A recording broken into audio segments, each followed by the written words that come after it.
Okay, guys, update. Richie again here from Rich Moto Gears and Gadgets. So, ito na nga, kakalabas ko lang ng Toyota show. So, yan, pinagawa ko yung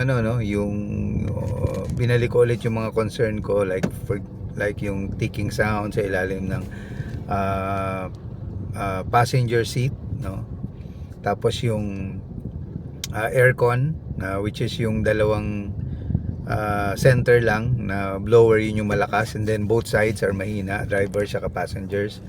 And then yung windows, yung control, and then what else, yun. So binalik ko ang sistema. Nangyari na long last, nakita rin nila yung cause ng ticking sound dun sa ilalim ng passenger seat, which is parang may maliit na plastic na bumabangga dun sa ilalim ng engine, na maluwag lang. So hinigpitan nila, actually lahat ng mga bolts sa ilalim hinigpitan nila just to locate kung saan nanggagaling yung ticking sound. So na-observe ko, tinest drive namin ng mekaniko, si Sir Roland, no, yung mekaniko ng show, Toyota show. So nawala siya. Okay, so doon naman tayo sa may aircon.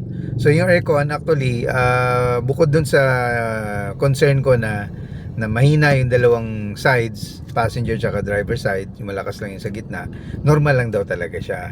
Kasi lahat ng mga Vios na ganitong variant, 2024, 2025, same din yun. Kasi yung blower daw is nasa gitna at saka mas maliit siya as compared with the previous Vios na models, no? So yun yung naging so syempre wala tayong magagawa doon. Then actually pina-check ko din yung hissing sound, na pagka halimbawa nagbukas ako ng aircon, after a while nagkakaroon siya ng shh, and then it will stop. Then sabi ko sa kanya, kay Roland, pa-check niya kung kulang yung freon. Kasi ang cause nun pagka ganun, either kulang ng freon, evaporator, or problem, or yung mismong condenser. So pina-check niya yung freon, okay naman daw, pinakita niya sa akin, puno naman. Then yung condenser, so wala silang nakitang issue doon.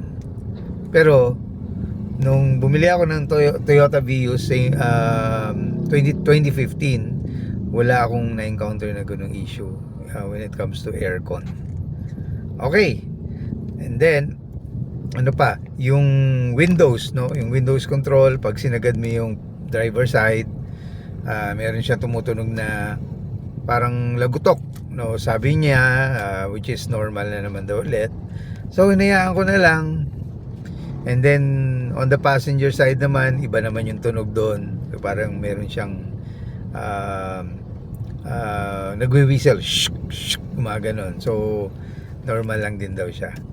Okay, so overall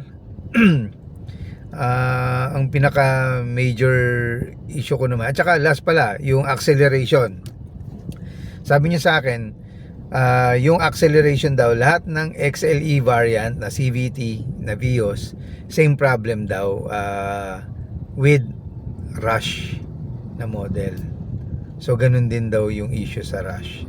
So maraming nagko-complain na pag kahit na patag yung daan, pag nag-accelerate ka, tinapakan mo yung gasolina, hindi siya kaagad para siyang bumibuelo pa lang. O pag tapak mo, para siya nag-iisip, tatakbo ba ako ng matulin o tatakbo ba ako ng mabagal. So ganun ang tendency, ganun ang nangyayari.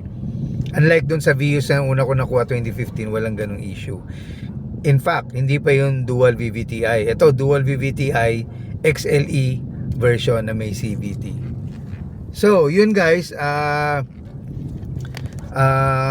kung sakali man na bibili kayo ng Vios, pag-isipan nyo mabuti. So ito yung mga naobserbahan ko lang. I'm not against, I'm a Toyota fan, pero dun sa mga na-encounter ko issues din na ganito, parang syempre masakit sa loob ko, dahil matagal ko makakasama tong unit na to. So yun lang, pag-isipan nyo mabuti guys. So mag-compare kayo ng ibang brands and ibang models. Pag-isipan nyo mabuti kasi halos lahat daw ng concern ko is concern din ng iba. So meaning para siyang common issue ng Toyota Vios ng latest version. So yun lang guys, nag-update lang ako. Thank you sa mga nanonood, nakikinig, or sana tangkilikin nyo pa yung mga videos ko na paparating. So I hope meron akong page, Rich Moto Gears and Gadgets. So nagbebenta tayo ng mga helmets,